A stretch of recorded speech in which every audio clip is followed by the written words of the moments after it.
धर्म का प्रचार किया। निश्चित तौर पे वो बौद्ध धर्म था, उसका मूल अहिंसा नीति थी, और वो अशोक उसको क्रियान्वित कैसे कर रहे थे। देखिए, अशोक के प्रथम शिलालेख से पता चलता है कि उन्होंने क्या किया था, अपने राज्य में ऐसे यज्ञों का बंद करा दिया था जिसमें जीव हिंसा होती है। उन्होंने ऐसे उत्सवों का बहिष्कार कर दिया था जिसमें जीव हिंसा होती है। उन्होंने अपने राज्य में कुछ जीवों की एक लिस्ट मिलती है उनके अभिलेखों में, जिनको उन्होंने अवध्य घोषित किया। देखिए, ध्यान रखिएगा, वो जीव ऐसे थे जैसे गीदड़, चमगादड़। वो हमारे और आपके लिए अर्थ प्राप्ति के स्रोत नहीं थे, लेकिन अशोक उनकी सुरक्षा भी अनिवार्य समझते थे, क्योंकि वो पारिस्थितिकी तंत्र के हिस्से हैं। उनकी भी सुरक्षा की बात वो करते हैं, और कहते हैं कि जंगलों को बिना कारण नहीं जलाना चाहिए। जंगलों को बिना कारण आप मत जलाइए, मतलब प्रकृति संरक्षण की बात कर रहे हैं। जीव, मनुष्य की रक्षा करिए, जीवों की रक्षा करिए, प्रकृति की रक्षा करिए। और देखिए कितना व्यवहारिक बात करते हैं। वो सिर्फ आपको सीख नहीं दे रहे थे, राजनेताओं की तरह बैठकर आपको सीख नहीं दे रहे थे, उन्होंने अपने चरित्र में इसको अवलंबित किया। उनके प्रथम शिलालेख में वो कहते हैं कि जहां पहले राजाओं की पाकशाला में बहुत सारे पशुओं का वध होता था, अभी सिर्फ 3 पशुओं का वध होता है और आगे वो भी नहीं होगा। देखिए, यहाँ पर भी चिंतन कितना वैज्ञानिक है। अगर आपको किसी चीज का एडिक्शन है तो उसे छोड़ने में वक्त लगेगा, तो धीरे धीरे रिड्यूस करने की बात वो कर रहे थे। और ध्यान दीजिएगा कि एक सम्राट का ये समर्पण अहिंसा को लेकर वो जनता के सामने खुद को एक आदर्श के रूप में प्रस्तुत कर रहे थे। उसका क्या प्रतिफल हुआ?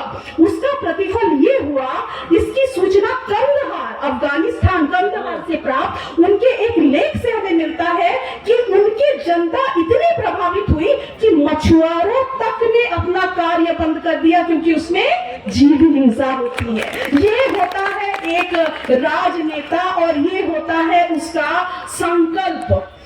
अशोक ने अपने धम्म के माध्यम से जिस कल्याण की बात की, उसको वो कैसे चरितार्थ कर रहे थे, ध्यान दीजिएगा। अभी इस पूरे जो विचार गोष्ठी का मुख्य बिंदु है विश्व समुदाय के साथ मधुर संबंध में सम्राट अशोक एवं भगवान बुद्ध की भूमिका। तो देखिए, उन्होंने जन कल्याण के कार्य को सिर्फ अपने राज्य में नहीं किया, उनके लिए मानव जाति या जीव जगत की परिधि सिर्फ भारतवर्ष नहीं था।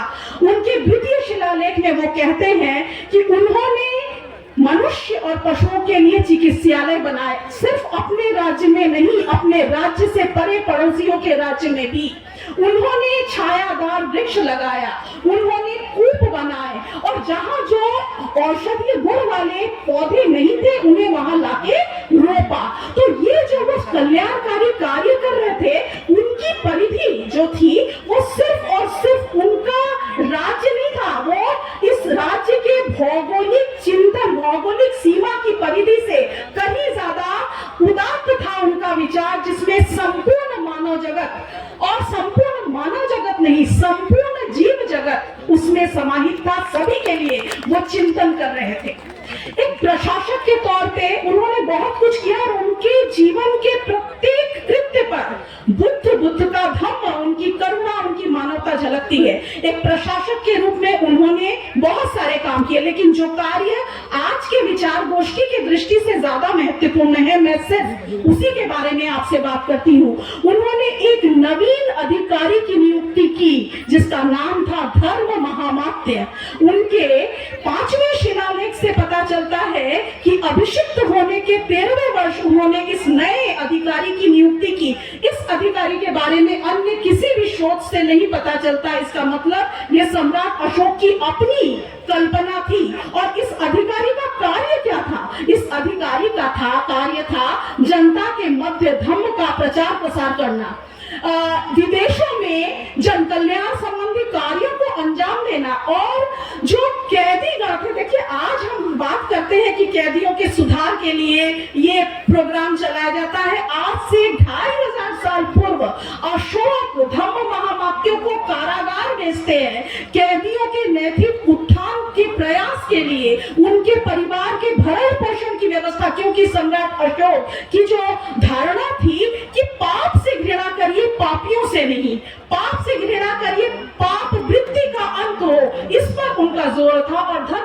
समाप्तियों की नियुक्ति इस दिशा में की गई थी। उन्होंने अपने अधिकारियों के दौरे की बात की। उनके अभिलेखों से पता चलता है ये कितना वैज्ञानिक सोच है जो हम बात कर रहे हैं। आज भी आप देखिए कि ऐसे छोटे छोटे जगह पे बहुत सारे अधिकारी हैं जो बहुत ज्यादा भ्रष्ट हैं, लोगों को परेशान करते हैं। ऐसे में सम्राट के सामने भी ये चुनौती रही होगी।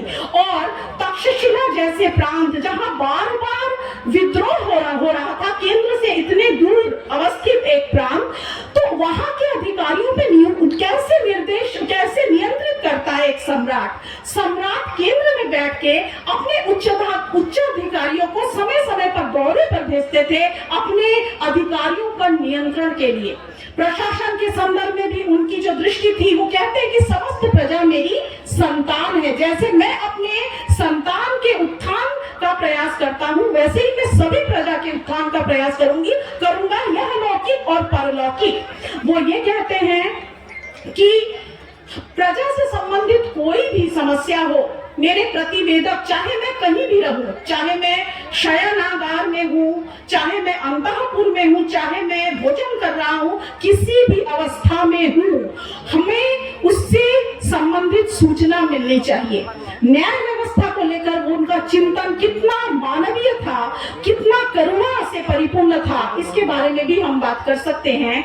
उन्होंने अपने पृथक कलिंग प्रज्ञापन जो कि धौली और जौगढ़ से मिला, उसमें उन्होंने वहां के जो सिटी मजिस्ट्रेट, नगर व्यवहारक सिटी मजिस्ट्रेट को हिदायत दी कि न्याय के मामले में आप निष्पक्ष रहिए, जब भी न्यायदान करिए आप त्वरा, जैसे आज आप देखिए कि जो पुलिस के अधिकारी हैं अपना पदक बढ़ाने के लिए एनकाउंटर किए जा रहे हैं, बहुत ऐसी घटनाएं हम सुनते हैं। वो क्या कहते हैं कि आप त्वरा, जल्दबाजी में, हड़बड़ाहट में, निष्ठुरता से वशीभूत होकर कभी भी न्यायदान मत करिए, क्योंकि जब भी एक व्यक्ति को सजा मिलती है, सिर्फ उसको सजा नहीं मिलती, उसके साथ साथ उसका पूरा परिवार, उसके सगे संबंधी भी दुखी होते हैं। कितनी मानव परक थी ये विचार। और आज के परिप्रेक्ष्य में हम कहते हैं भारतीय न्याय संहिता में कि चाहे कुछ भी हो, किसी निर्दोष को सजा नहीं मिलनी चाहिए। ये विचार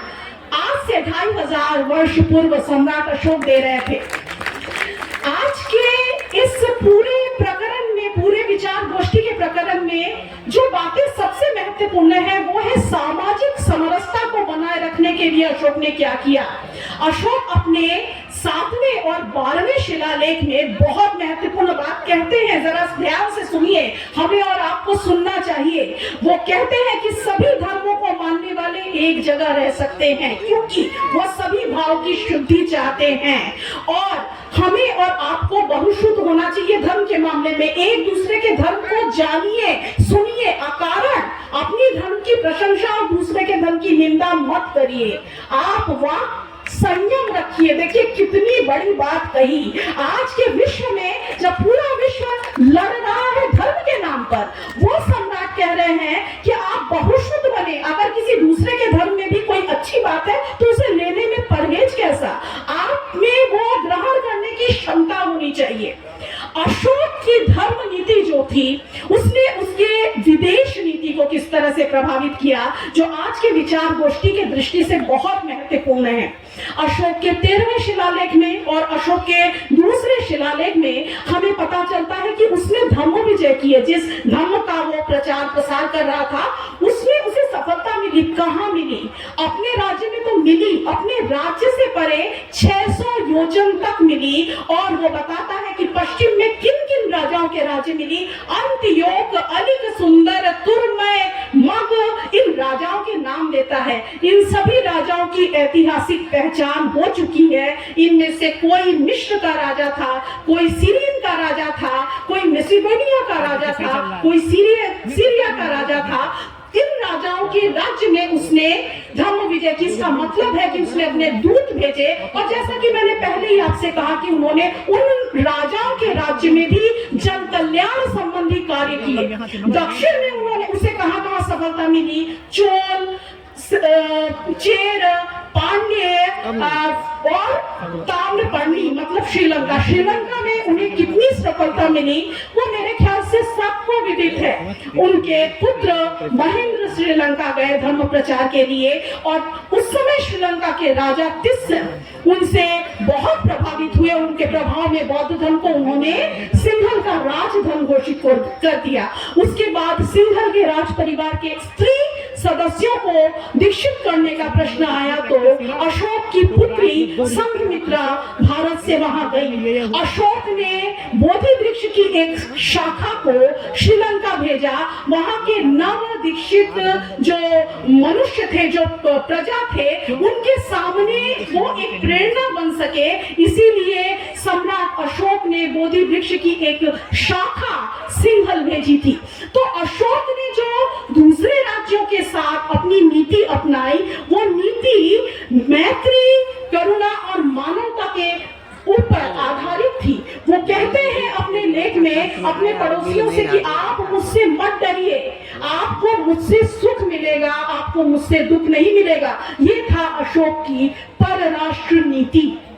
और अपने इस नीति के माध्यम से निश्चित तौर पे उन्होंने बौद्ध धर्म को भारत के भौगोलिक सीमा के परे विश्व पटल पर पहुंचा दिया था और आज बौद्ध धर्म एक अंतरराष्ट्रीय धर्म बना। उसमें सम्राट अशोक की भूमिका निश्चित तौर पे सबसे ज्यादा उल्लेखनीय है। अंत में सम्राट अशोक के संदर्भ में मैं जो कहना चाहती हूँ वो ये कि बहुत सारे बड़े बड़े विजेता हुए विश्व इतिहास में, भारत के इतिहास में। नेपोलियन का नाम आप लोगों ने सुना होगा, जूलियस सीजर का नाम आप लोगों ने सुना होगा। ऐसे बहुत सारे शासक थे जिन्होंने सैन्य शक्ति के बल पर राज्य किया। कुछ समय उन्हें उनकी डंका बजी, लेकिन समय के साथ वो विस्मृत कर दिए गए, उनकी उपलब्धियां विस्मृत कर दी गई। लेकिन अशोक न केवल भारतीय इतिहास बल्कि विश्व इतिहास के एकमात्र ऐसे सम्राट थे जिन्होंने अपने धर्म आदर्श को अपने राज्य आदर्श पर आरोपित किया और पूरे विश्व जगत के सामने एक अद्वितीय मिसाल बनकर रहे, जिनकी कोई तुलना कोई नहीं कर सकता। कोई भी किसी के साथ हम अशोक की तुलना नहीं कर सकते। आज वर्तमान समय में अशोक के विचार, उनके मैत्री भाव से ओतप्रोत विदेश नीति ने भारत को किस तरह से प्रभावित किया, अगर हम इस विषय पे बात करें, निश्चित तौर पे वो नीति उन्होंने भगवान बुद्ध से पाई थी। वो नीति कितना प्रभावित की इसे हम और आप शायद जानते हो कि स्वतंत्रता प्राप्ति के बाद जब भारत के समक्ष ये प्रश्न आया कि वो अपनी विदेश नीति कैसे बनाए, तो इसी चिंतन से प्रभावित होकर भारत किसी भी गुट में सम्मिलित नहीं हुआ, क्योंकि मैत्री जो है वो किसी के भी प्रति कटुभाव रखने के विरोधी है, जो बौद्ध धर्म ने भारत को दिया और विश्व को दिया। आज भारतीय विदेश नीति में जो पंचशील का सिद्धांत है वो बौद्ध धर्म की देन है और हम ये चाहेंगे कि भारत ने बौद्ध धर्म से, भगवान बुद्ध से जो शिक्षा प्राप्त की, सम्राट अशोक ने जिसे प्रसारित किया, हम उस वजह से जाने जाए, न कि किसी दूसरे वजह से। धन्यवाद।